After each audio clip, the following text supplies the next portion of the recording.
Olá, tchucos e tchucas! Sejam muito bem-vindos aqui ao canal. Galera, é o seguinte, vídeo bombástico aí, tá? Uma entrevista com o cineasta e autor Marcos de Brito. Vocês vão amar, cara. Essa figura aí é um barato, adorei conhecê-lo.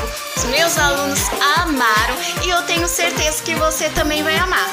Gente, não esquece de passar na Editora Coerência porque eles estão com livros incríveis, temas incríveis e promoções mais incríveis ainda, tá bom? Então acessa lá, ó, www.editoracoerencia.com.br. Eu já estava com saudade de postar vídeo pra vocês, ó. Um beijo e bora pra entrevista!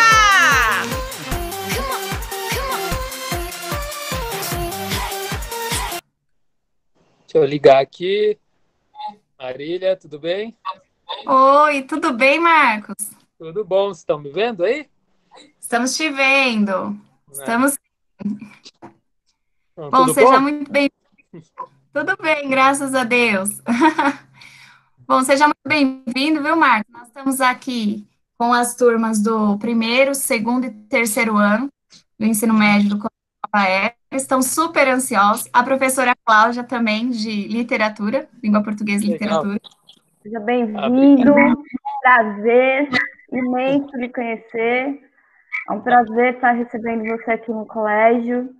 O prazer é meu. Adoro Espero conversar que sobre literatura, cinema, mercado, carreira e com os jovens, né? Porque também já tive muitas dúvidas do que fantástico, faria. fantástico. Bom, Marcos, então, nós vamos fazer assim. Eu vou te dar a palavra, tá? Você pode começar falando sobre sua carreira, falando com eles. E é claro, eles têm muitas dúvidas. Uhum. E aí a gente vai aos pouquinhos, né? Tirando essas dúvidas com eles. Fica à vontade, tá bom? Palavra Ah, aí, tá com você. bom, obrigado. Obrigado a todo mundo que veio participar. Quem quiser fazer perguntas, adoro responder sobre o mercado, porque eu sei que é um mercado não muito usual, né, de escolha profissional e é muito difícil de dar certo, mas ele dá certo para quem tem essa perseverança e acha que só o que ele sabe fazer é contar histórias, que foi o meu caso, por isso que eu escolhi fazer cinema, e daí depois eu acabei entrando no mercado literário. Mas então, deixa eu me apresentar um pouquinho para vocês. Meu nome é Marcos de Brito.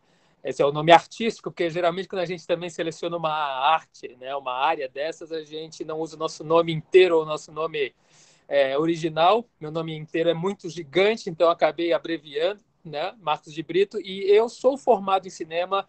Eu nasci em Florianópolis, eu vim para São Paulo justamente para estudar cinema na FAAP, e lá eu me formei em 2003. E eu trabalho no ramo audiovisual desde 2001, quando meu primeiro curta-metragem ganhou um prêmio especial no Festival de Gramado, que é o principal festival de cinema do país. E desde então eu vim me aprimorando na arte de contar histórias através da imagem, né? Que a gente fala que cinema, antes de tudo, é a imagem, depois que vem o som. E ao longo da carreira fui evoluindo, fui fazendo cada vez mais filmes e quando eu fui ingressar na área de longas metragens, que o meu primeiro longa-metragem, não sei se vocês aí gostam de terror, eu trabalho com terror, suspense, thriller, policial, e o meu primeiro longa-metragem de 2015, chamado Condado Macabro, ele está na Amazon Prime, ele estreou nos cinemas em 2015, e quando eu fui ingressar nessa carreira de cinema, o meu primeiro roteiro audiovisual era muito caro para ser filmado, e eu tinha essa paixão tão grande pelo meu texto que eu falei, não, eu preciso que as pessoas conheçam esse texto. Então eu resolvi ingressar na carreira literária também. Eu peguei esse meu roteiro, escrevi ele como um livro, fui mandando para as editoras e acabou sendo publicado pela Rocco, que é uma das maiores do país, né, que publica Harry Potter, que vocês devem conhecer, e os livros também do Guilherme Del Toro, que ganhou o Oscar pela Forma d'Água. E ali que começou, acho que isso foi em 2012, se eu não me engano, 2010 eu assinei contrato com eles, o livro só foi publicado 2 anos depois, e a partir daí eu vi que o mercado editorial era uma maneira de eu ter as minhas histórias atingindo outras pessoas e atingindo pessoas que meu cinema talvez não conseguisse, pelo fato de cinema é uma área muito cara. Enquanto você precisa de muito dinheiro e muitas pessoas para realizar um filme, Na literatura, você tem o seu tempo para fazer aquilo, né? Então, como eu já trabalhava numa área de criação, eu acabei que consegui fazer as duas como se fossem uma coisa só. Eu não precisava ter uma profissão durante o dia e outra durante a noite, como muitos dos escritores fazem, que é trabalhar, sei lá, com TI, com advocacia, né? A gente vê que a maioria dos escritores no Brasil tem uma outra profissão e daí eles escrevem no tempo livre deles. Eu consegui juntar essas duas coisas. Então, eu optei por continuar trabalhando com cinema, mas enquanto eu buscava captação de recursos para esses trabalhos, eu adaptava os meus textos para ter uma venda de livros, para ter também um cartão de visitas maior na hora de procurar um incentivo. Mas eu digo que se você escolhe a carreira que você sempre sonhou, que você sempre quis fazer, parece que você nunca precisa trabalhar na vida, né? Porque é tão prazeroso para mim escrever, estar num set de filmagem, seja documentário, ficção, publicidade, você estando junto daquilo que você gosta realmente de fazer é a melhor escolha que você pode fazer na vida, né? Ó, e assim, eu vou mostrar os livros aqui que eu tenho para vocês, que o A Sombra da Lua, que é o primeiro, acabei que eu não tô com ele aqui em casa. Mas depois que eu publiquei o A Sombra da Lua, e foi até indicado ao Jabuti na época de melhor romance do ano pela editora, as outras editoras começam a te procurar também. Então você pode fazer essa escolha, né? Ou eu quero continuar numa casa editorial, ou eu vou para quem me faz a melhor proposta. Então, uma editora me propôs adaptar o Condado Macabro, filme que eu já tinha lançado, como livro, e eu lancei o livro Condado Macabro também. Só que depois eu entrei numa editora chamada Faro Editorial, não sei se as pessoas aqui são ávidas leitoras, mas a Faro Editorial hoje é uma das principais editoras também do país, que eles publicaram O Escravo de Capela, que é um livro sobre nosso folclore, saci, só que é um terror bem mais cru, né? Eu desvirtuo bastante a ideia do Monteiro Lobato e jogo a história para uma época da escravidão, onde um escravo tenta fugir da escravidão e acabam pegando, cortando a perna dele, né? E daí ele vira o saci. E o A Casa dos Pesadelos também saiu pela Faro Editorial, e o A Casa dos Pesadelos é o meu livro mais conhecido, é um livro que já tem mais de 50 mil vendas, está no catálogo Avon. E saiu por lá também o Vozes do Joelma. Vozes do Joelma, eu não estou com ele aqui também, mas é um livro que foi vendido para a Warner, inclusive. Então é aquilo, se você realmente tem essa vontade de escrever histórias, se você continuar e não se desanimar com as dificuldades desse percalço que é realmente difícil, você vai ter resultado, né? É uma coisa prazerosa. Você vê que eu já trabalho com cinema, então atingir a Warner foi até um passo além para mim. Todos os escritores que chegam numa distribuidora desse tamanho já ficam, nossa, uma Warner, e eu ainda trabalho com cinema e sou escritor, para mim foi um prazer duplo. E o último livro que eu estou lançando esse ano se chama Apocalipse segundo Fausto. Esse é um livro já mais autoral, sobre fim do mundo, mas cada literatura minha é um pouco diferente da outra, né? E, por favor, né, façam perguntas, senão eu fico falando sem parar aqui. Nossa, que legal, hein, Marcos? E você está na editora Coerência agora, né? Esse último livro seu foi lançado pela Sim. Coerência? Sim, o Apocalipse segundo Fausto é um livro que está saindo pelo grupo editorial Coerência. E por que eu estou saindo por lá? As pessoas que me conhecem como autor mais da Faro do que até da Rocco, existe uma paixão das pessoas que são fãs de editoras, né? Eles falam, Márcio, você está saindo da Faro, porque a Faro tem 4 autores de terror e eu sou o autor de terror lá que acabou se tornando mais conhecido. Então, para eles, dá uma dor no coração. Mas eu falo para eles que não, que a Coerência é uma parceira, inclusive, da Faro Editorial, e foi um acordo que a gente fez, né? A Faro e a Coerência conversam bastante e era sempre uma vontade da Coerência me ter no catálogo deles. Então eu tinha um livro pronto que eu já tinha apresentado para a Faro e a Faro já tinha falado, Marcos, esse livro não nos interessa muito porque ele tem uma pegada diferente da imagem que a gente constrói da editora, que é uma editora comercial, que é uma editora que foca num público mais jovem, e o seu livro tem uma carga pesada ali. E se eu abrir, né, o Pedro Almeida, que é o nosso editor-chefe e era o curador do Prêmio Jabuti, ele falou, Marcos, se eu abrir espaço para esse tipo de livro seu, por mais que eu tenha gostado dele, eu vou ter que abrir a nossa editora para um estilo de edição que não é nosso foco. Daí ele falou, então eu prefiro não. E eu fiquei devastado, né? Porque fala, você é um autor já reconhecido na própria editora, ser negado, só que daí a Coerência, assim, menos de 2 meses depois, veio atrás de mim, perguntou se eu gostaria, e eu falei, claro, inclusive tem um livro pronto. Daí conversei com a Faro, eles permitiram, e foi até um acordo que os dois fizeram junto com a minha agente também. Então, esse livro está saindo por lá e eu estou amando que tenha saído por lá, porque na Faro, que é uma editora maior, mesmo os autores que já são consagrados no meio, eles têm que se dobrar às vontades da editora. Isso é comum, porque a editora sabe como vender o seu livro. Você, como autor, sabe apenas o que você quer dizer. Então, a gente tem que aceitar. Mas como a Coerência me queria muito lá, eu pude dar muita opinião. Então, o livro está saindo realmente de um jeito que nunca sairia na Faro. Capa dura. Capa dura é um processo, assim, é um livro super luxuoso, com essa borda vermelha. Então, eles fizeram um investimento no livro que eu sei que a Faro, por exemplo, não faria. E estou super feliz, né, de sair por lá agora. É verdade, a Lília, ela tem um trabalho, assim, incrível com os autores, né? Eu tenho acompanhado alguns dos autores da editora Coerência, eu tenho me apaixonado por cada um de vocês, gente, vocês não têm noção. Que E o bom. todo mundo gosta muito de trabalhar com a Lília, muito de trabalhar com a editora Coerência, e, assim, eu fico muito feliz mesmo por isso. Bom, galera, nós vamos abrir agora para as perguntas. Alguém quer fazer alguma pergunta? Quem vai começar? Eu posso falar, professora Marília? Pode falar, claro, Valentina. Fica à vontade. Ô, Sr. Brito, você conhece alguns autores de terror que você se inspira, tipo Stephen King, Junji Ito, e como é que você busca inspiração? Tipo assim, acabei de ler uma obra, acabei de ver um filme, e nossa, tive uma ideia muito boa que pode ter umas inspirações nesse livro. Aí, como é que você organiza e, tipo assim, tem essa ideia e assim, pronto, eu vou pegar isso aqui e eu vou fazer isso no meu próximo projeto. Como é que você organiza as ideias e começa a escrever? Então, obrigado pela pergunta, Valentina. Eu já fui muito fã de Stephen King, mas na minha época de adolescência.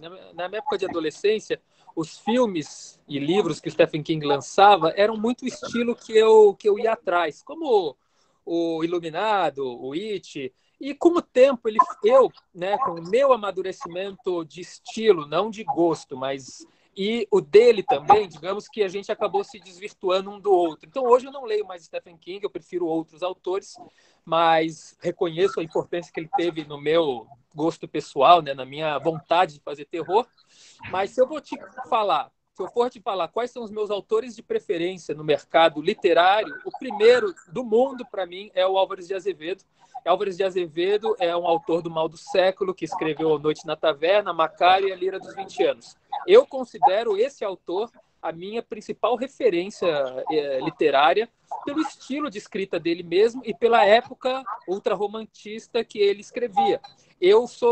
Quando vocês tiverem contato com os meus livros, é facilmente perceptível essa influência do Mal do Século, da melancolia, e isso é graças ao Álvares de Azevedo. Quando eu li Noite na Taverna por obrigação na escola, né, porque na escola eles acabam nos dando leituras muito densas numa época que a gente talvez não precise ainda. Eu acho que o meu primeiro Machado de Assis com 13 anos, 12 talvez, e eu odiei Machado de Assis porque não era o que a minha idade pedia naquele momento.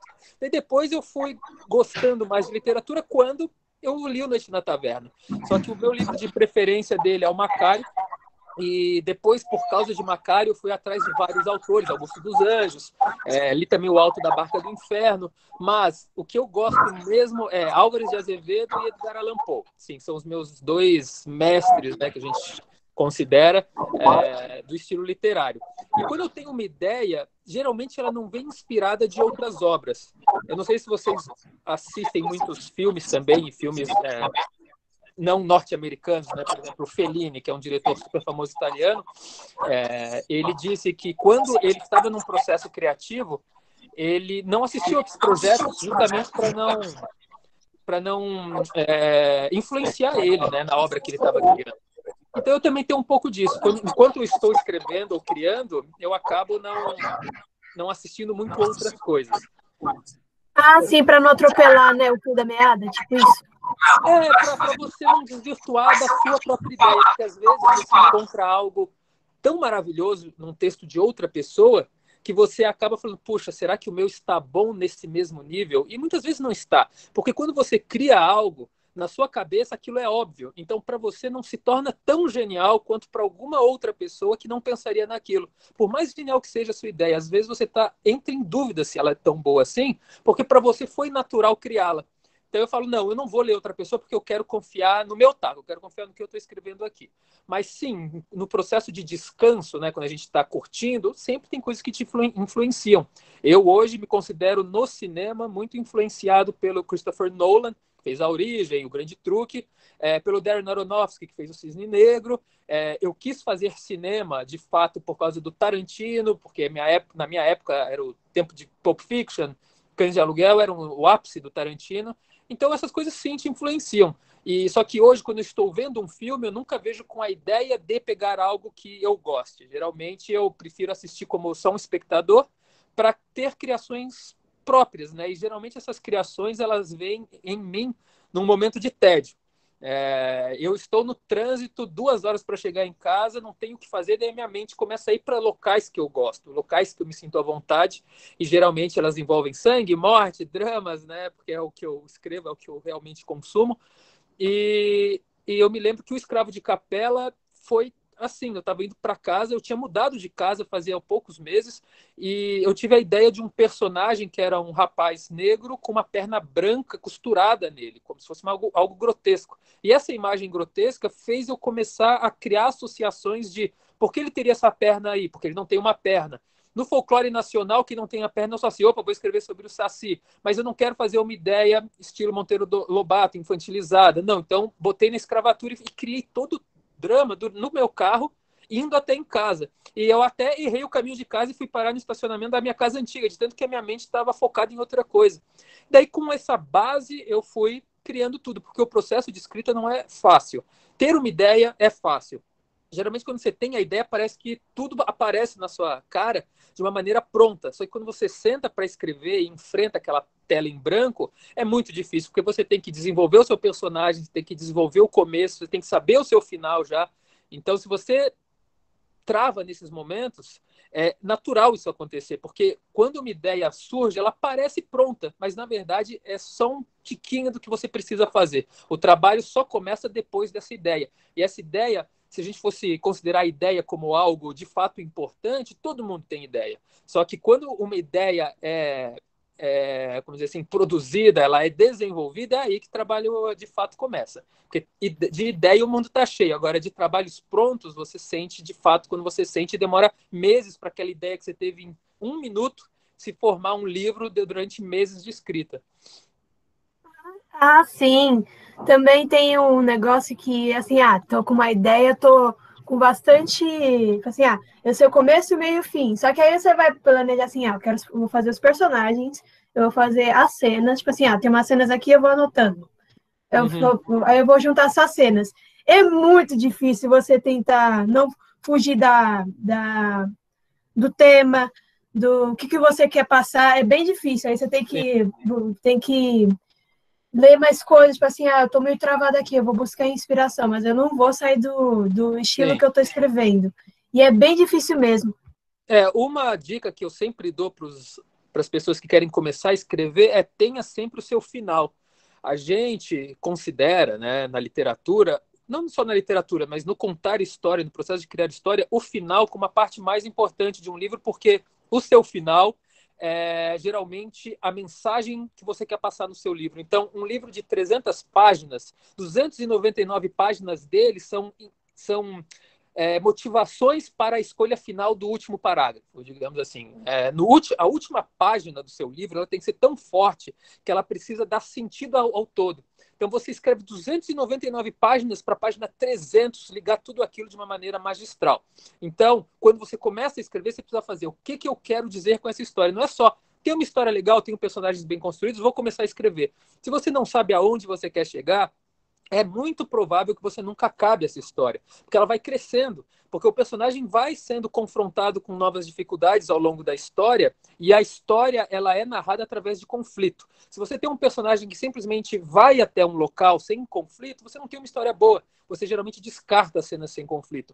Toda nova cena, a gente chama de beat, né, de narrativa. Todo beat narrativo precisa trazer uma dificuldade ao seu personagem. Só que essa dificuldade, ela precisa ser vencida e depois ele tem que enfrentar uma dificuldade ainda maior. Só que esse grau de dificuldade, você precisa saber até onde ele vai. E se no final ele vai superar essa dificuldade, vai perder, não importa, é a sua ideia, só que você precisa saber o que você quer dizer com tudo aquilo. Então, quando você tem o seu final, por exemplo, eu vou dar não posso dar um spoiler, né? Mas no Escravo de Capela, eu determinei que a Fazenda Capela, que é onde se passa, ele ia se transformar num determinado negócio no final. E aquilo me focou. Eu falei, não, eu preciso fazer todas as ações de todos os meus personagens acabarem aqui. Então, tudo que eu escrevo já é pensando em chegar no meu final. Se você não faz isso, é capaz do seu livro ter 800 páginas e ninguém vai publicar. Porque um livro também, que a editora procura para publicar, ela tem que ter menos de 400 páginas, senão fica muito absurdo de caro. O processo de edição, o processo de venda dele é mais difícil, porque um livro de 800 páginas vai custar quase R$ 100. Então, o ideal de uma editora é que eles busquem livros de 150 a, no máximo, 400 páginas, mas o foco deles é até 200 páginas seria o perfeito, sabe? Então, assim, geralmente, você não enrola, você fala o que é necessário para chegar no seu final. Tá bom? Deixa eu mostrar algo para vocês aqui, né? São coisas que eu gosto, eu acho que isso... o povo que gosta de terror que deve curtir mais, né? Como eu trabalho com cinema, eu tenho muita coisa em casa aqui, né, que assustam minhas crianças. E isso daqui foi de um filme meu que vocês até podem encontrar na internet. É a minha cabeça, né? Se vocês verem bem assim, é a minha cabeça. Nossa, é verdade.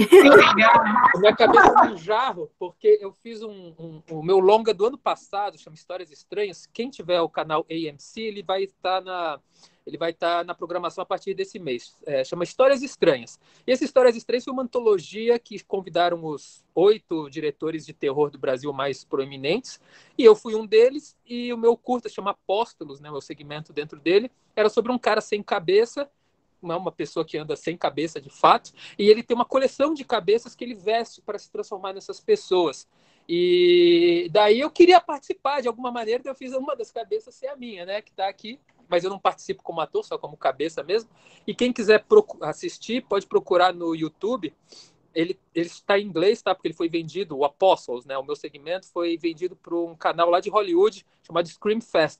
Então, se vocês escreverem Apostles, que é Apóstolos em inglês, e Scream Fest, vocês vão encontrar ele lá. Só que assim, é 18 anos, tá? É pesado, violência bem crua e nudez. Então, cuidado. Mas é legal, tá? Nossa, que legal. O pessoal tá curtindo aqui no chat. Bom, gente, alguém mais quer falar com o Marcos? Eu quero falar. Pode perguntar, Agatha. Fique à vontade.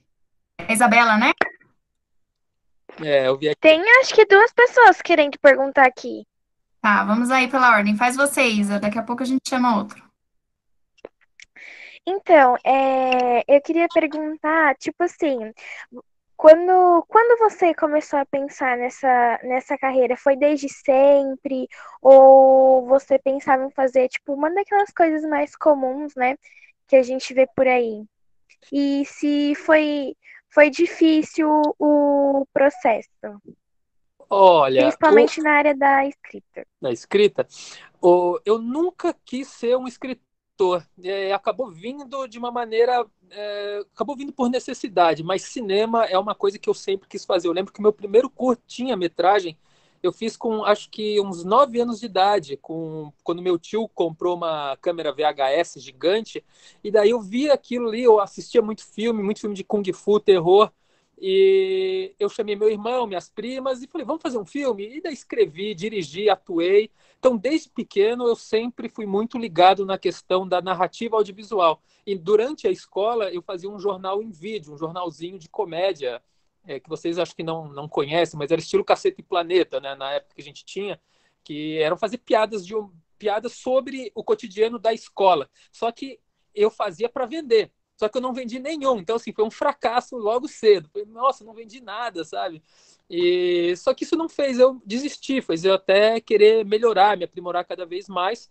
E eu acabei, como falei, cursando cinema, até porque eu levo muito em consideração as coisas que o meu pai me fala, que eu considero, né, uma pessoa de sucesso profissional, mas totalmente em outra área. E ele falava sempre, Marcos, se você quer fazer isso, se é o que você quer, faça, mas eu aconselho que você pense também nas dificuldades, e ele gostaria muito que eu fizesse publicidade. Só que eu não me dou bem vendendo coisas para os outros, né? Eu realmente tenho essa carga um pouco mais autoral. E eu falei, não, eu quero fazer cinema. Eu não sabia que existia faculdade de cinema. Então, quando eu descobri que existia faculdade de cinema, não existia outra opção, porque era uma coisa que eu sempre fiz e eu até fazia como uma maneira de encontrar, vamos dizer assim, uma paz para os meus anos de adolescência, porque eu, quando era adolescente, eu era bem gordão, mas bem gordão, e as pessoas, eu sofria bullying, o padrão de, acho que as escolas ainda têm hoje, e era uma maneira de eu encontrar um conforto assim nesse mundo que eu criava dentro da minha cabeça. Então hoje eu até gosto de ter passado por isso, porque eu nunca pensei em ter uma profissão convencional, porque eu achava que o convencional não me pertencia, assim, eu não me daria bem em nada que era convencional. À medida que eu fui ficando mais velho, né, emagreci, fiz vários, né, passei por um outro processo de reformulação da minha imagem pessoal, eu já estava com o meu íntimo, né, como dizer assim, minha personalidade criada. Então eu já falei, não tem o que eu fazer, né? Eu já me foquei em ser dessa maneira. Eu vivo muito mais no mundo imaginário que eu crio do que no mundo real. Eu estou em casa, mas constantemente minha cabeça está criando alguma coisa. Então, até foi um modo de dar vazão às coisas que eu tinha na cabeça. Pô, eu tenho tanta coisa que eu não sei para quem falar, para onde expor, que eu falei, vou virar um escritor, vou virar um cineasta, porque é uma maneira de eu extravasar sentimentos que eu não saberia como. E, no caso, a literatura ela surgiu por causa da dificuldade do cinema. Se eu não tivesse dificuldades em fazer cinema, se eu não precisasse, né, implorar em várias empresas por alguns milhões de reais para fazer um filme, eu provavelmente não viraria autor. Como eu não consegui captar dinheiro para esse primeiro livro que eu falei, O A Sombra da Lua, para fazer filme, e virou um livro, e o mercado editorial gostou muito, me abraçou de uma maneira que o cinema nunca tinha me abraçado, eu falei, não, vou continuar no mercado editorial. E hoje, para mim, é fácil, porque eu tenho aí 3 editoras que qualquer trabalho que eu tenha, se uma não quiser, vai para outra. Se uma não quiser, vai para outra. Então, eu acabei hoje me tornando mais autor do que cineasta, por eu ter 10 livros no mercado editorial, assim, 10 livros lançados comercialmente, enquanto no cinema eu tenho o mesmo número de trabalhos como curtas-metragens, mas curta-metragem não é considerado um ramo profissional de cinema, só o longa. Então, como profissional, eu vou ter 3 longas, que o terceiro longa chama As Almas que Dançam no Escuro, vai ser finalizado esse ano. Acabei de montar há 2 semanas, daí agora está fazendo som, correção de cor, um monte de processos de finalização, mas eu entrei na literatura por causa disso, né? Porque cinema não é fácil. Nem literatura no Brasil é fácil, mas no cinema você potencializa a dificuldade por questão de custos. E outra pergunta,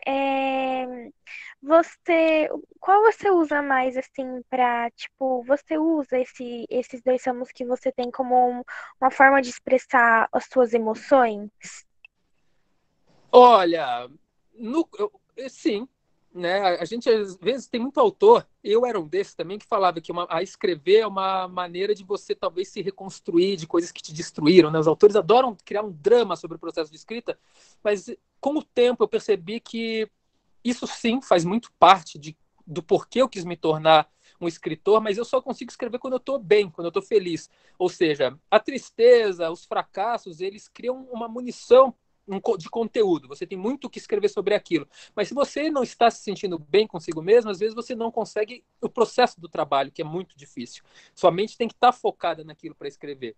Mas sim, eu acho que é uma maneira de extravasar sentimento, e no meu caso, principalmente do medo, né? Eu escrevo terror, não é porque eu gosto de amedrontar as outras pessoas, mas é porque aquilo me amedronta tanto que eu sinto uma necessidade de escrever sobre aquilo para ver se aquilo vai embora.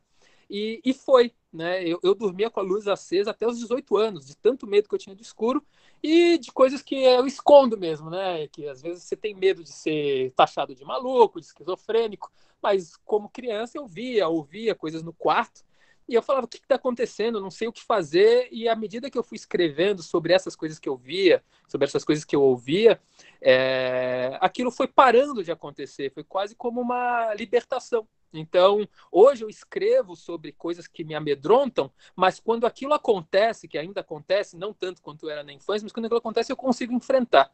Tipo, eu ouço um som na madrugada, eu morro de medo, mas eu levanto da cama e vou procurar o que é. E geralmente encontro uma razão científica, racional para aquilo, né? É a janela que estava um pouquinho aberta e o zunido que entrava era o vento, não era um fantasma assoviando. E na infância a gente não tem capacidade disso, então qualquer coisa que acontecia durante a noite eu morria de medo e achava que eram fantasmas. Tem algumas que eu acho até ainda hoje que eram, porque eram muito nítidas. Agora, hoje em dia eu consigo enfrentar e encontrar uma razão, daí eu não tenho mais medo.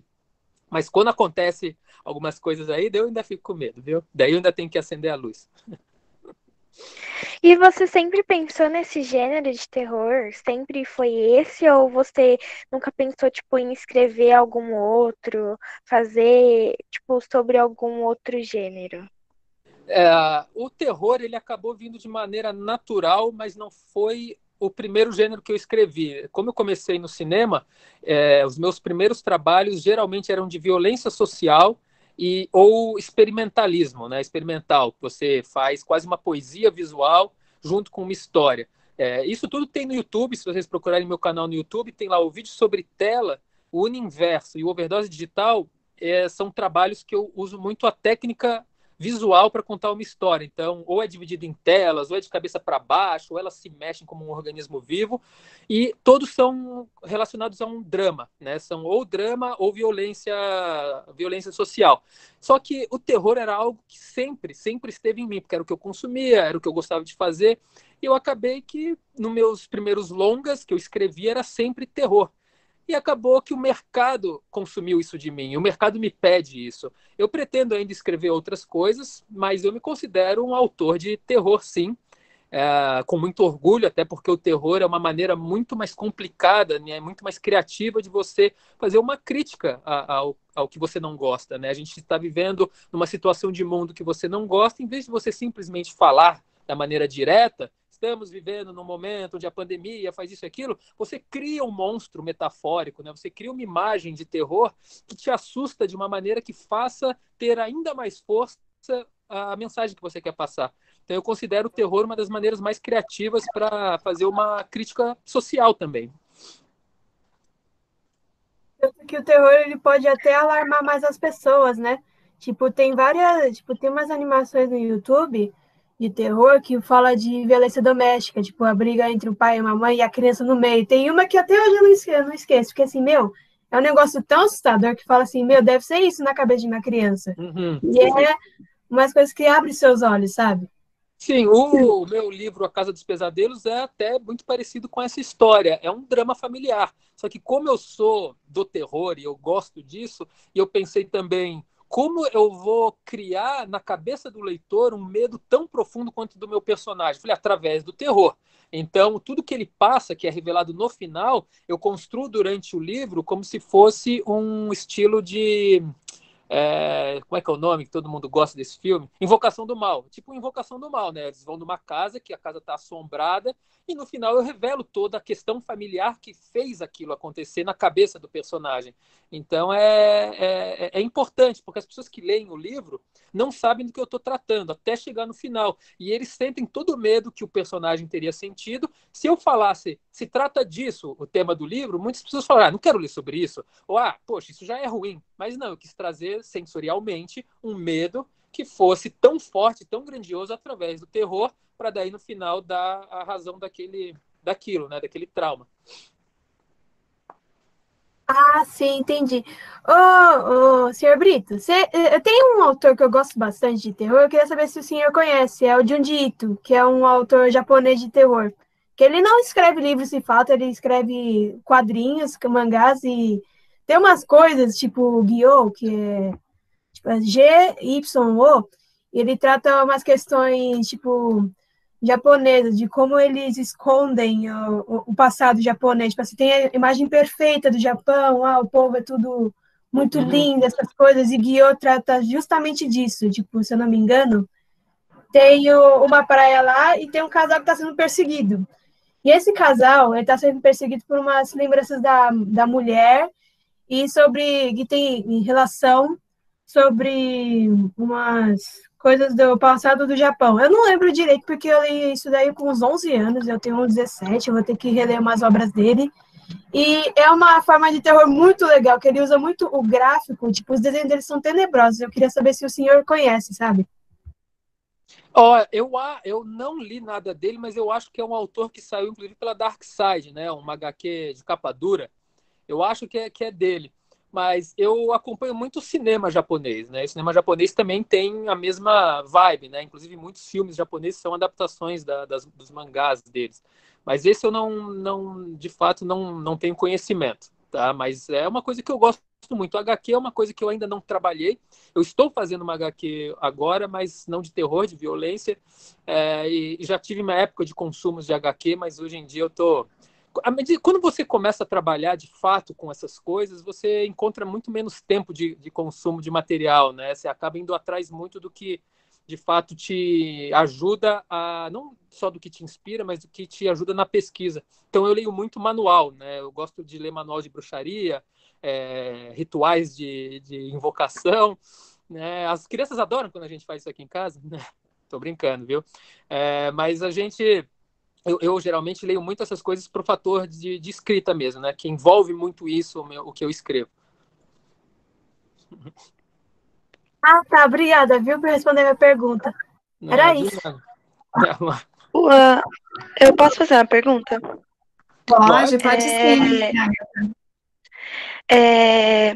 A sua primeira obra, quando você criou ela e tal, quais foram, tipo, as dificuldades que você mais encontrou? Não necessariamente escrita, mas para publicar, ou vai ver se era muito jovem na hora que fez, e aí tem toda aquela dúvida, será que vai, será que não vai?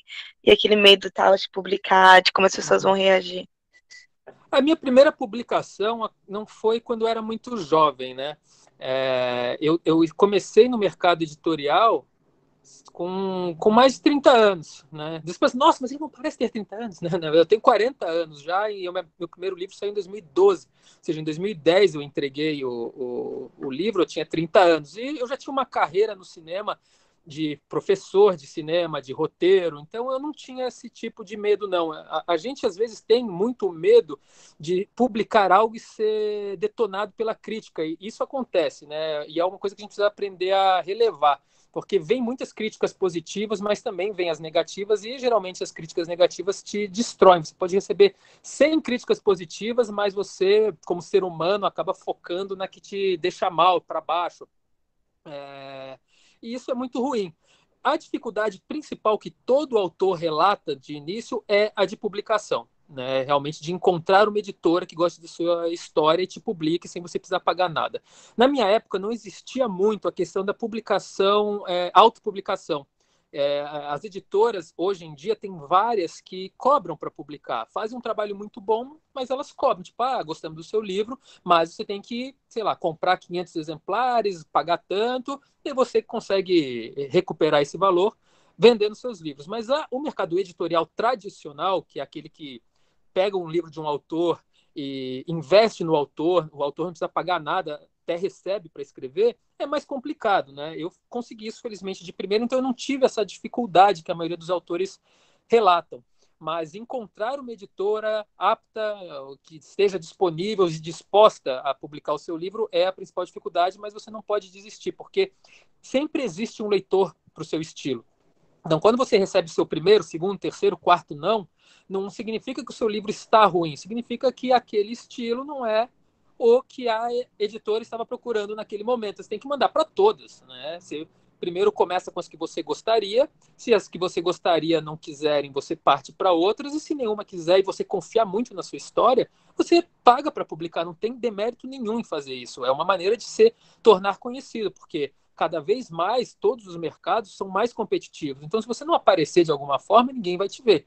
Muitas pessoas optam por pagar pela publicação para isso e depois conseguem uma casa editorial grande. Ou publicar pela Amazon, ou publicar pelo Wattpad, que você não paga nada, e é só, no caso, digital. Então, tem essas maneiras. Eu nunca tive esse receio de ser criticado, porque, como eu sempre trabalhei com cinema, as críticas no cinema são muito mais ferrenhas do que na literatura. É muito cômodo para uma pessoa que senta numa cadeira e vê um filme em 2 horas falar lixo atômico. Né? Uma das críticas que já fizeram ao meu Condado Macabro. Lixo atômico. Aí você pensa, não é um lixo atômico. A pessoa pode não ter gostado, mas tem várias pessoas que gostam. E mesmo que ela não tenha gostado, tenha considerado ruim, ela podia explicar o porquê considerou um lixo atômico. Os atores são ruins e tal, e dar uma oportunidade para o autor ou para o diretor rever o que ele fez de errado. Na literatura, isso é um pouco menor. Na literatura, como a pessoa se dispõe a sentar, ler um livro, ficar dias lendo um livro ou mais horas do que vendo um filme, e a imaginação dele cria os cenários, não é igual no cinema que está tudo ali para ele.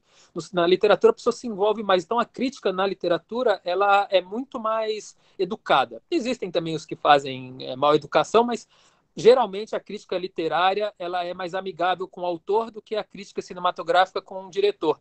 Então, sim, se foi uma pergunta que você talvez esteja com medo, não tenha e saiba que críticas ruins virão, mas que elas não vão te destruir, não vão te derrubar, elas vão te deixar triste, mas, assim, muitas delas são de pessoas que gostariam de estar no seu lugar. Né? Isso é muito nítido na mágoa que as pessoas escrevem. Eu escrevo bem, eu devia estar no lugar desse cara, não ele. Só que você tá e a pessoa não, sabe? Então, e a gente sabe o caminho que a gente trilha para chegar lá. Não é fácil, não é só sorte. Envolve sorte também, envolve perseverança, envolve investimento, né? Eu não invisto para publicar um livro, mas eu invisto muito no cinema para continuar fazendo. E eu invisto na minha imagem como autor. Então, não tem como você sobreviver num mercado de artes no Brasil, que não existe um consumo igual aos mercados internacionais, sem você saber que você é o seu principal produto, né? Você precisa se vender, você precisa ir nas escolas conversar com os alunos, você precisa ir nas feiras literárias falar com os leitores, porque isso cria novos leitores, né?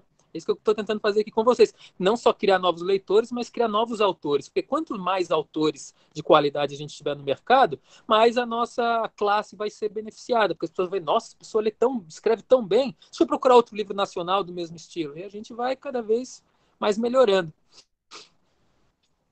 Falo isso muito, que você disse, Marco. Entendi, obrigada. Até porque eu tenho alguns alunos do primeiro ano mesmo, que tá aqui, e eles morrem de medo de não serem aceitos, sabe? Até mesmo na redação, a gente percebe isso numa aula de redação. Professor, não lê para a turma, eles têm esse receio, esse medo da crítica, mas a crítica faz parte do nosso dia a dia, né? De muito rico, você falou, para a vida deles, que a gente tem que enfrentar. Em qualquer profissão, hoje nós vamos receber críticas negativas, e isso, como você disse, nos devasta, mas a gente tem que erguer a cabeça e continuar, porque às vezes a pessoa realmente faz aquela crítica por não entender, ou por querer estar no seu lugar, enfim. E a questão mesmo de criar novos autores, né?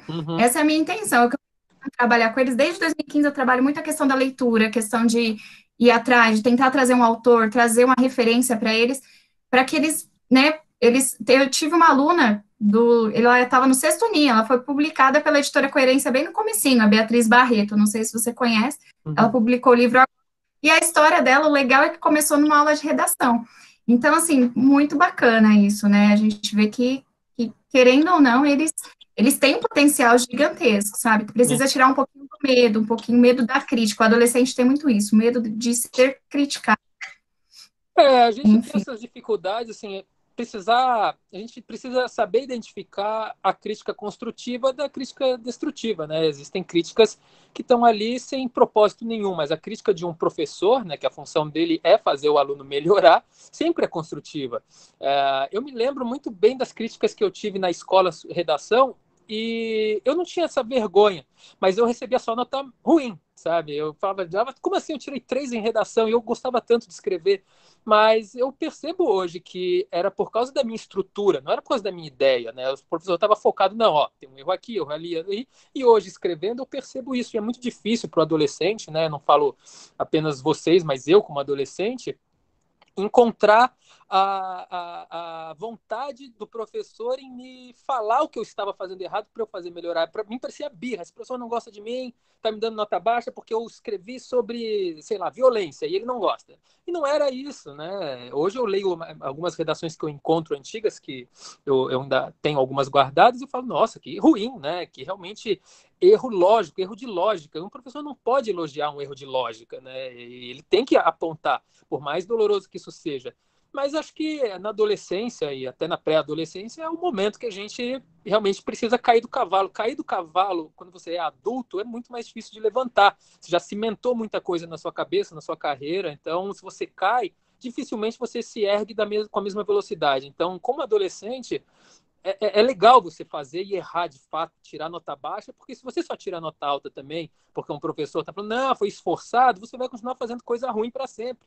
Então, não, né? Hoje eu faço coisas melhores porque eu sei que eu fui altamente criticado. E hoje eu consigo identificar o que é uma crítica de inveja ou é uma crítica de fato, o cara estudou mais do que eu sobre determinado assunto e está tentando me dar um toque, não da melhor maneira que eu gostaria, mas eu preciso escutar. Senhor Brito, Verdade. falando de críticas, tipo assim, eu recebi uma crítica construtiva e eu sei que é uma crítica construtiva. Como é que eu posso aplicar ela na minha escrita? Tipo assim, tem um negócio chamado na internet chamado Wattpad, que é uma plataforma de histórias que você publica. Uhum. Aí você vai publicando capítulo por capítulo. Tá, eu tô lá escrevendo e tem uma pessoa que ela me fez uma crítica, tipo assim, me chamou no privado e falou assim, você tá escrevendo sobre isso, só que tem uns termos errados aí, isso e aquilo. Como é que eu posso adaptar isso na minha história e como é que eu posso tomar isso para mim? Tipo assim, eu vou melhorar nesse sentido, usar essa crítica. Uhum. Olha, quando a crítica é desse estilo, que é totalmente construtiva, você precisa, não é nem assim, você pode ouvir, não, você precisa ouvir termos errados, sejam termos ortográficos ou termos. Hoje em dia está muito em voga a questão vamos falar do politicamente correto, né? Você precisa procurar muito na sua história também, porque hoje a gente tem um negócio chamado leitor sensível. E o leitor sensível, que é o leitor que se ofende muito fácil com gatilhos emocionais que um livro pode ter, você precisa ponderar qual é o seu estilo. Eu, no caso, não levo em consideração esse tipo de apontamento, porque o meu gênero é ofensivo, né? Eu escrevo terror para provocar as pessoas de alguma maneira. Então eu trato de temas que não seriam aceitáveis numa literatura de outro gênero, ou seja, eu faço críticas, eu xingo, não como voz do autor, mas como voz de personagens ali a favor de um final, né? Meu personagem é tão mau que eu preciso criar nele uma índole nefasta para ele merecer o seu final ruim. Agora, se você está escrevendo sobre relacionamento, sobre alguma história de drama e usa termos que hoje as pessoas não aceitam, por exemplo, né, vamos dizer assim, criado mudo, né, que a gente usa para mesa de cabeceira. Hoje em dia é feio, né? Hoje em dia você não pode usar mais a palavra criado mudo porque ela remete a um preconceito racial. Então você precisa ter esses cuidados, sim. No caso do Escravo de Capela, era um livro sobre escravatura, eu usei bastante, porque era para remeter àquela época. Então é aceitável. Mas no meu novo livro, o Apocalipse segundo Fausto, eu escrevi criado mudo 2 vezes porque está cimentado na minha cabeça, como eu falei, que são erros que a gente precisa ir aprendendo com o tempo. Então, daí a editora falou, olha, você usou criado mudo 2 vezes, a gente tem mesa de cabeceira, tem armário, podemos trocar? Eu falei, lógico, né?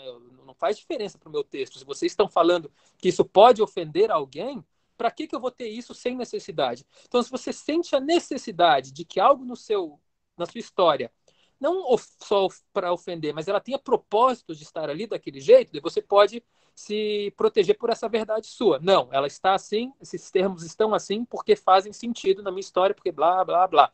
Agora, se não se de fato você está usando termos datados, daí você tem que rever e parar, se você tiver a oportunidade de corrigir os que você já usou, corrija, e não usar dali para frente. Mas tem uns que você também pode considerar como exagero, porque nesse mercado de leitores sensíveis, eles muitas vezes partem para um exagero de sentimentos ali que às vezes não cabem, sabe? Então, é dosar, é realmente saber dosar. Você fala, não, eu discordo disso e concordo com isso.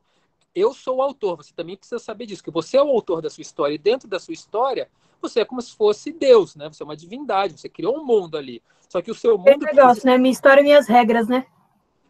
São suas regras, só que as suas regras também, elas estão sujeitas a cancelamentos, né? Se você tem uma regra muito perversa, que não está de acordo com a sua história, mas você escreve daquela maneira, Tipo, sei lá, você escreve sobre... Você faz xingamentos a pessoas gordas, né? Você entra numa gordofobia ali, sem a necessidade disso existir na sua história, só porque você não gosta.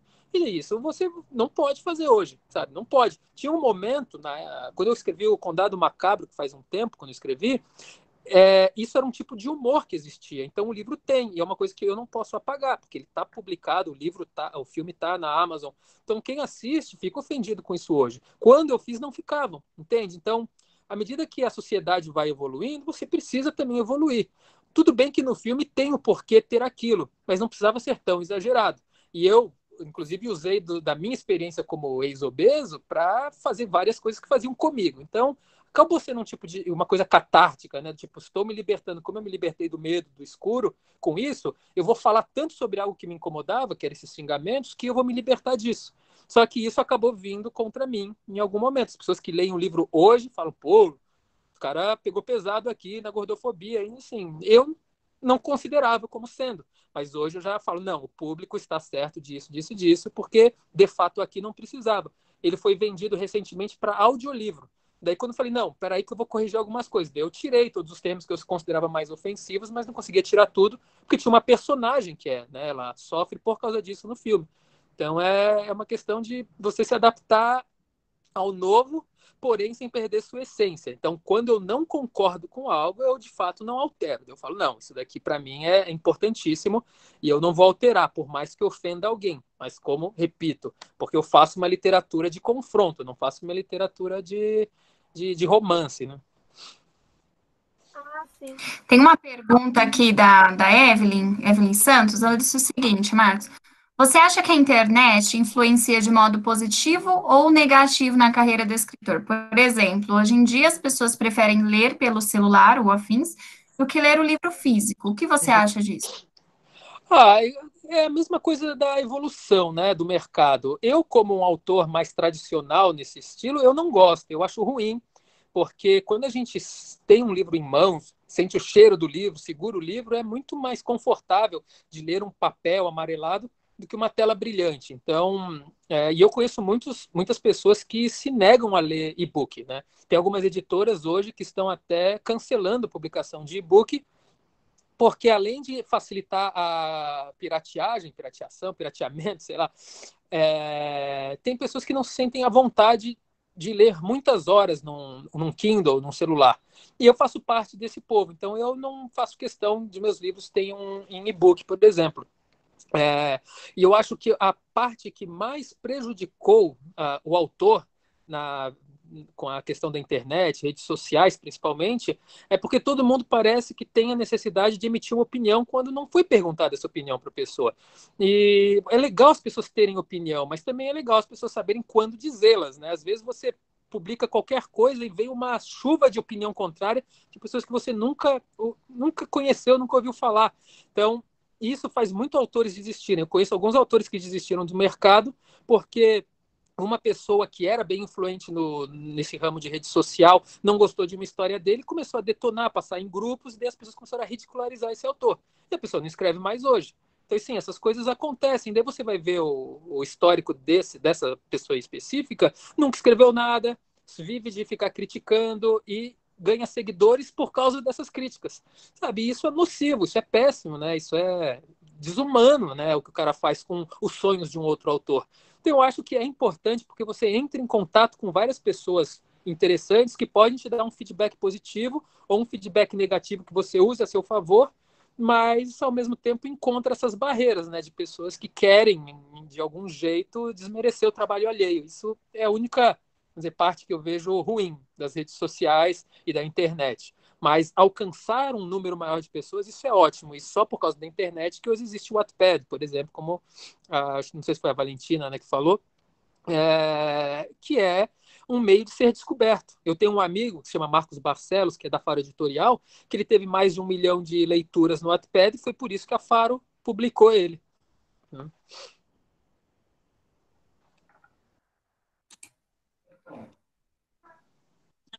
Bom, O problema a internet tem... o problema é que a internet ela Pode tem falar. um pessoal muito sádico, sabe? É porque é meio que um 880.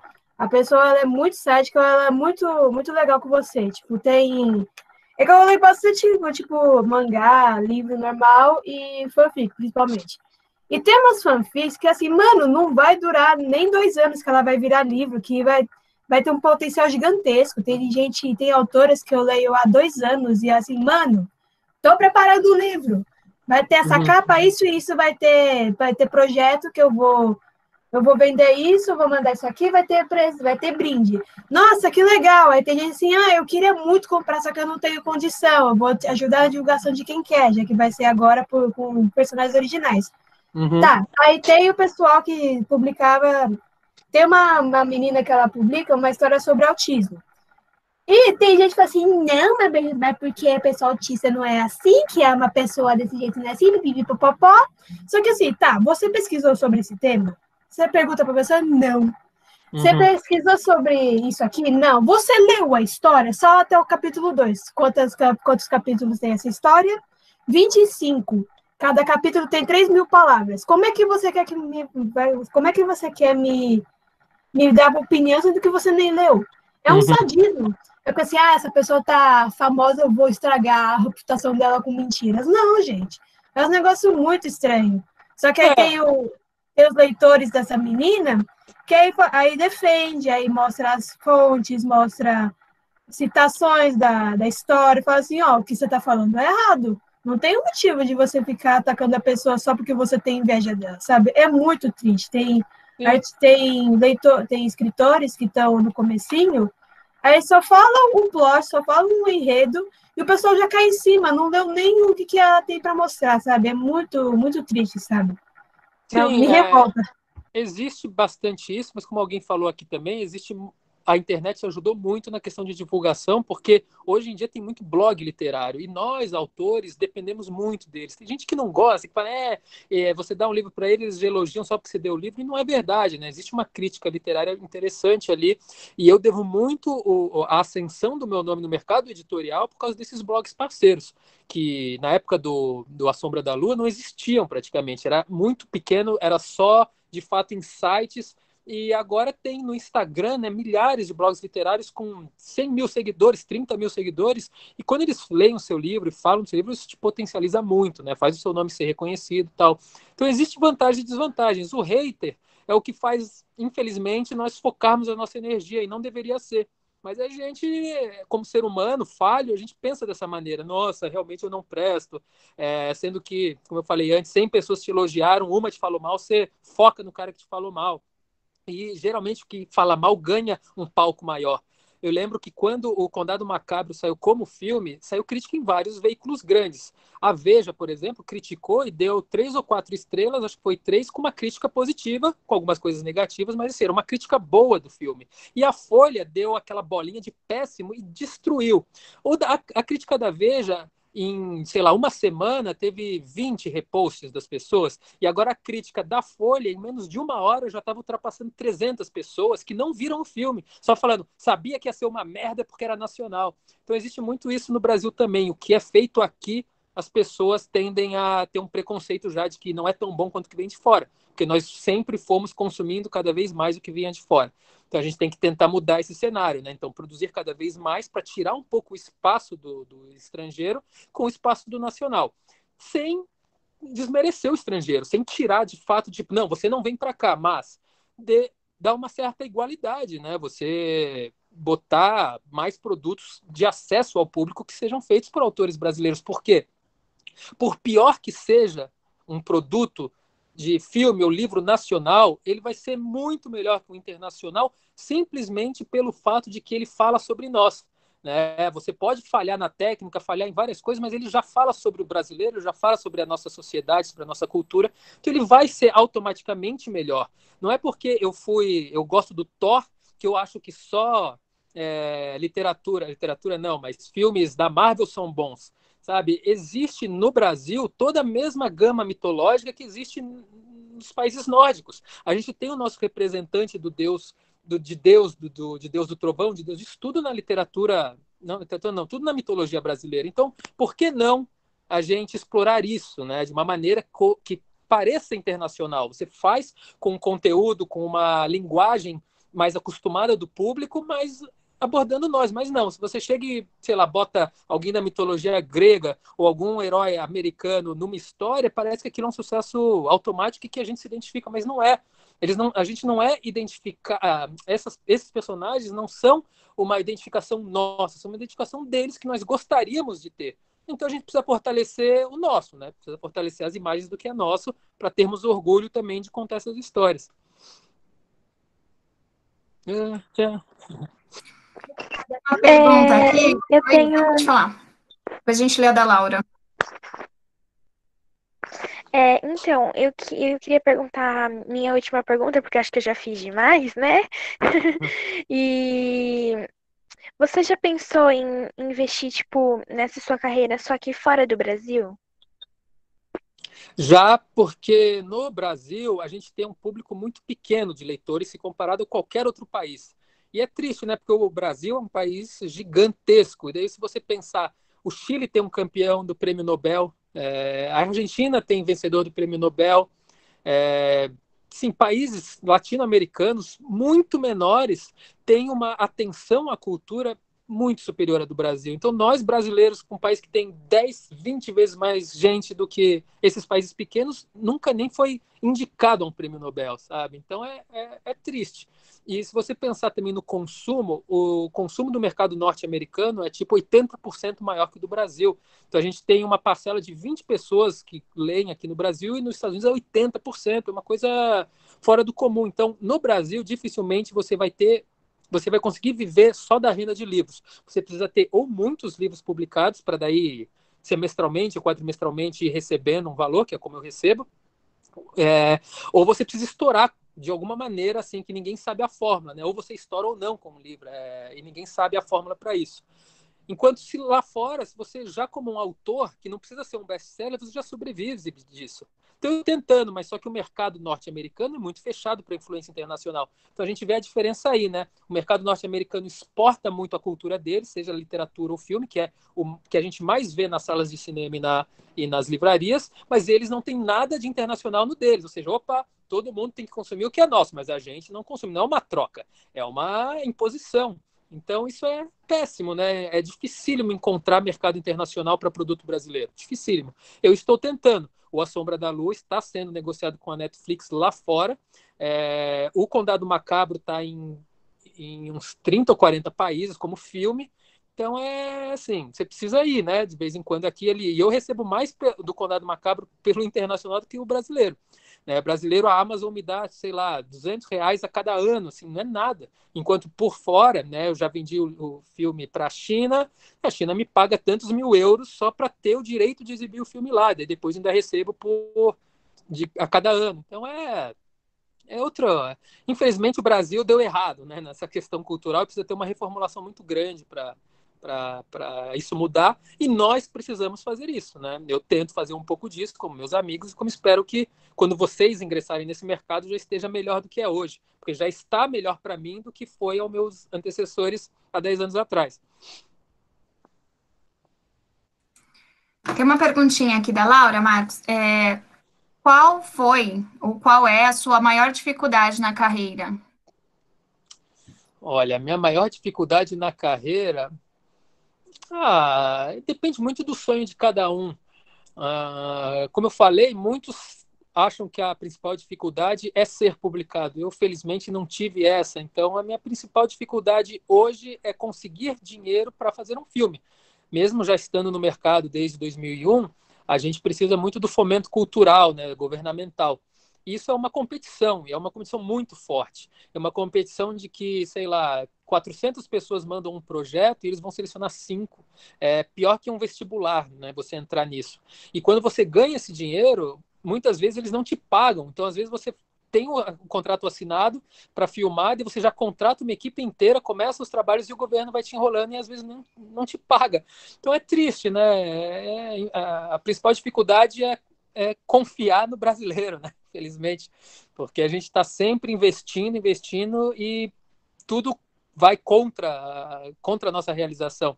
Eu me lembro que no meu segundo curta-metragem, que foi um que eu fiz com lei, foi o primeiro que eu consegui fazer com lei, o Ministério da Cultura me chamou lá em Brasília porque eles identificaram uma falha na prestação de contas.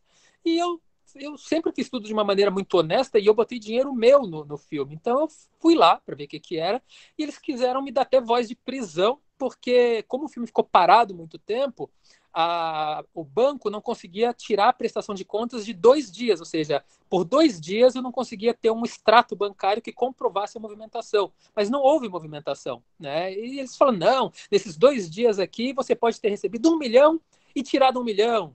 Eu penso, mas isso não está no histórico, não tem nada, isso sabe, é triste, porque você investe para fazer e o governo ainda tenta te tirar, sabe? Até eu comprovar tudo, tive que contratar advogado, tive que ir atrás de banco, para o banco mandar uma microfilmagem.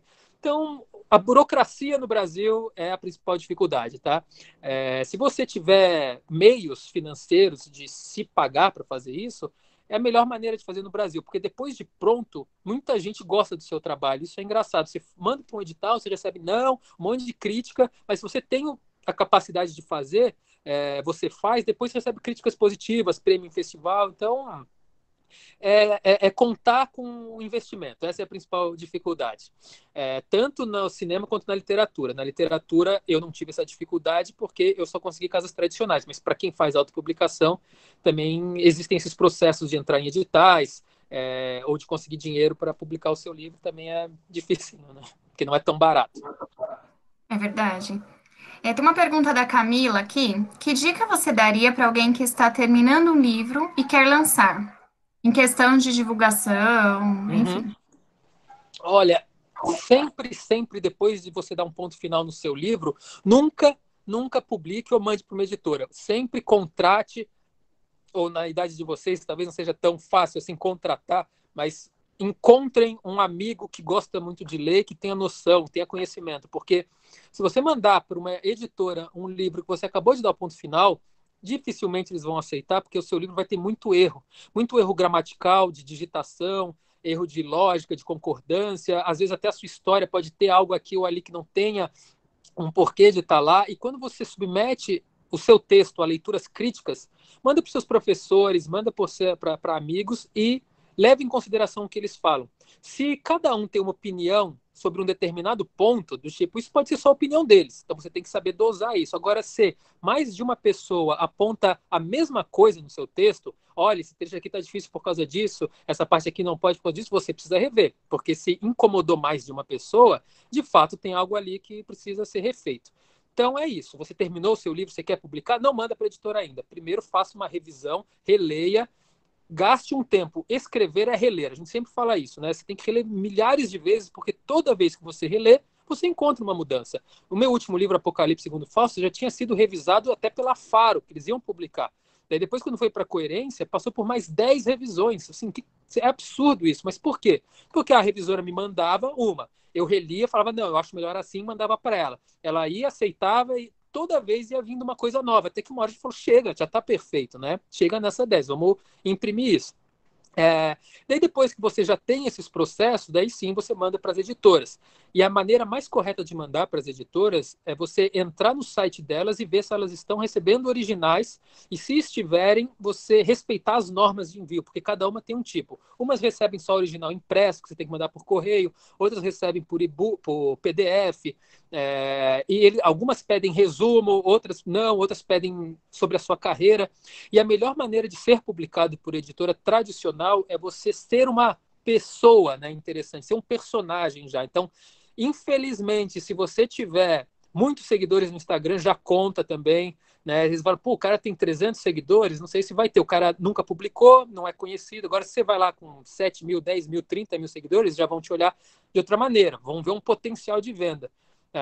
Então, investir nas redes sociais, sem comprar seguidores, tá? Mas investir em conteúdo na sua rede social é importante, porque quando uma editora vai escolher um livro, ela não está escolhendo apenas o livro, ela está escolhendo o autor. E esse autor precisa ser uma pessoa que não esteja envolvida em polêmicas. Então, quanto menos você der sua opinião ferrenha sobre política, sobre pessoas, sobre temas socialmente, você pode ter a sua opinião, mas não é legal você se expor de uma maneira que, se você pensa comercialmente, tá? Não é legal você se expor de uma maneira que vá limitar os seus seguidores. Então, eu posso ser a favor ou pró favor ou contra do governo atual, vocês nunca vão encontrar uma manifestação pública minha de repúdio, porque eu sei que eu tenho leitores que são a favor e tem leitores que são contra. Mas isso me torna um covarde? Não. Quem vem conversar comigo, eu falo toda a minha opinião. Só que eu falo, para que eu vou dar uma opinião que ninguém me pediu? Então, é isso, sabe? Você construiu um personagem que as pessoas, né, que a editora veja, não, essa pessoa que é agradável para ter do nosso lado, não vai se envolver em polêmicas e vai criar um ambiente de trabalho que ele possa ser vendido. Né? Eu não sei se vocês conhecem ou leem o Fred Oboni, por exemplo, que é um amigo meu. O cara escreve sobre amor, sobre empoderamento feminino. O cara é um best-seller, teve o livro mais vendido na lista da Veja no ano passado. Tinha 1 milhão de seguidores no Instagram. O cara foi acusado de agredir a namorada em 2017. Isso veio à tona agora. Ele perdeu mais de 100 mil seguidores em uma semana. E, assim, né, o que acontece? A pessoa se envolveu em algo que é totalmente errado e acabou que as editoras já falaram, não vamos vender esse cara, sabe? Então, tem que ter cuidado, né? Você tem que ser uma pessoa que, de fato, vive o que você escreve, né? Não, eu vou escrever sobre amor, então eu sou uma pessoa amorosa. Se você vai escrever sobre teor, não que você seja um sádico, mas você não pode se vender também, eu sou todo amoroso. Não, você faz uma cara de bravo e tenta vender esse personagem. É legal fazer isso. Eu sorrio muito aqui, mas vocês verem minhas fotos, é tudo bravo, é tudo carrancudo. Eu cheguei a dar uma olhada no Facebook, é verdade. Com caveira, sem cabeça, né? Então. Bom, Marcos, assim, já deu o horário da turminha de encerramento. Eu sei que vocês têm muitas perguntas, a gente pode convidar o Marcos para um outro momento novamente. Né? Ficaria super feliz. Foi muito bom te receber aqui, sabe? Foi enriquecedor. Eu acredito que as crianças, eu chamo eles de crianças, eles não vão. Tenho certeza que eles gostaram também bastante, né? A Valentina aí perguntando. E vocês viram, né, gente, que não é só papo furado de professor que tem que reescrever, tem que ler o que escreveu, tem que voltar várias vezes, tá vendo? Então, assim, foi muito bom mesmo te receber. Foi muito enriquecedor para a vida deles, para a minha vida também como professora. E quero te ver mais vezes aqui com a gente. E quando tudo normalizar, já, né, fica o convite para que você possa estar indo lá na nossa escola, na instituição, conhecê-los pessoalmente, para eles te conhecerem pessoalmente também. Incrível, nem parece que essa simpatia de pessoa nas fotos, né, Marcos? Não sou simpático, sou bravo, sou mal. Né? Você é do mal, é verdade. Mas já aceito, tá, o convite, então quando for liberado, eu costumo ir em algumas escolas, inclusive dar aula de escrita, né? Uma aula mais resumida, porque a minha aula de escrita, de fato, que eu dou é longa, mas eu vou em algumas escolas dar aquele resumo básico para as pessoas que querem começar a escrever redação, tem um PowerPoint todo preparado, posso fazer isso se vocês quiserem, daí para ajudar já. Beleza, fechou então. Assim que finalizar, vai ser um prazer recebê-lo. E marcar outra live para a gente discutir também outros assuntos, vocês aprofundar um pouquinho mais no Apocalipse, que o pessoal gostou bastante, né? Depois, se você puder me enviar as fotos, eu vou editar um vídeo. A gente tem um canalzinho pequeno lá no YouTube, e eu vou colocar essa entrevista lá. Que legal. Deixa eu mostrar uma ilustração do Fausto para vocês, que é uma das que eu mais gosto, né? Olha, que maravilha. O Apocalipse segundo Fausto é um livro que eu tenho bastante orgulho, assim, tem muita questão pessoal ali, mas ele assusta, não é um terror de susto, tá? É um terror mais filosófico, mas as questões que eu falo, que eu abro ali sobre o fim do mundo incomodam, mas é um livro mais adulto, tá? Então, quem for pegar, que eu recomendo, já vai se assustar com uma literatura um pouco mais avançada, ele é escrito de uma maneira mais forte. E Marcos, só uma pergunta sobre o livro. Você se baseou, assim, um pouquinho na literatura bíblica, na escatologia, ou não? Sim. A ideia toda do livro, eu quis que o projeto gráfico ele fosse semelhante a uma Bíblia do mal, né? Uma Bíblia satânica, porque, inclusive, ele tem as unhas da Bíblia no meio, tá vendo? Ele é escrito em versículos. Existe um porquê disso ser dessa maneira, como se fosse um livro perdido sobre o Apocalipse, né? Como se fosse um outro apóstolo, mas em vez de ser um apóstolo de Deus, seria o falso profeta, né? Então ele é bem inspirado na Bíblia, também no Fausto de Goethe, também no Macário, do Álvares de Azevedo, no Cisne Negro, que é um filme, e em questões astrofísicas. Eu tento explicar que tudo faz parte da mesma coisa, que o que é explicado na Bíblia como sendo divino, a ciência tem como explicar como sendo algo científico, né, através da astrofísica. Então ele como eu falo, é uma literatura de provocação. As pessoas que são muito religiosas não vão gostar, né? Porque eu bato em muita hipocrisia sobre a massa, sobre o clamor da massa, assim. Então eles endeusam um personagem porque ele interpreta Jesus no teatro, no cinema, e daí começam a crescer chifres na testa dele e as pessoas começam a demonizá-lo, sendo que pode ser uma questão clínica, sabe? Então é tudo uma esquizofrenia assim que vai acontecendo,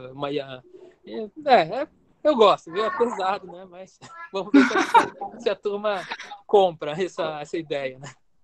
Ai, beleza, Marcos. Mas foi um prazer mesmo, assim, a gente ter aqui. Eu gostei muito da obra. Já vou conversar com a Lília daqui a pouco. A Laura falou aqui só que o livro está entre 50 e 55 reais, mas como está em pré-venda, ele está 45 agora lá no site, tá? Então, por enquanto, assim, é 45 com autógrafo, com um monte de coisa. Agora, depois que ele vai ser um pouquinho mais caro, por ser capa dura.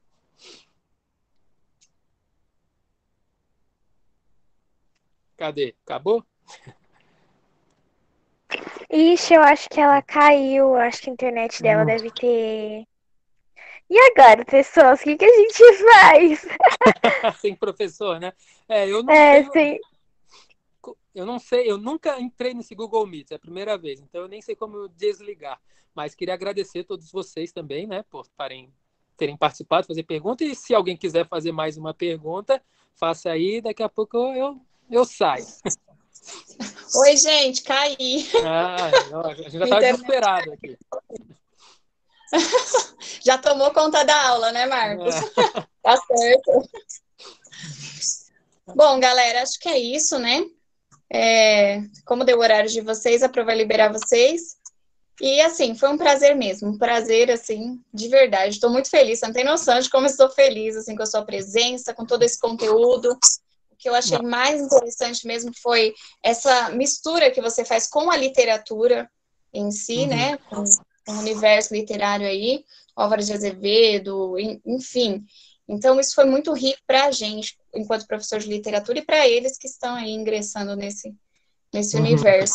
Muito obrigada. Fica aqui meus agradecimentos. Obrigado você, obrigado todo mundo. Então, tendo mais uma oportunidade, só me chamar, mais dúvidas, estou aí. Me sigam no Instagram, quiserem fazer alguma pergunta lá, eu sempre respondo também. Marcos_de Brito, tá bom? Beleza, Marcos, me passa todas as suas redes sociais, se puder me mandar a foto aí dos livros, tá bom? Vou colocar nas nossas redes sociais também, no Facebook do colégio, e aí a gente vai se comunicando, beleza? Beleza, obrigado. Obrigada, Marcos. Tchau, tchau. Fica... Senhor Brito, me ajudou bastante, viu? Vou considerar muita coisa que o senhor falou. Obrigado, só não chama de senhor. Pelas dicas. Tá bom. Tchau, tchau para vocês. Tchau, gente. Tchau, Marcos. Fica com Deus. Tchau, gente. Também. Tanto sucesso. Obrigado, vocês também. Obrigada. Tchau, gente.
Oi, gente, voltar aqui para interromper essa gravação que eu esqueci.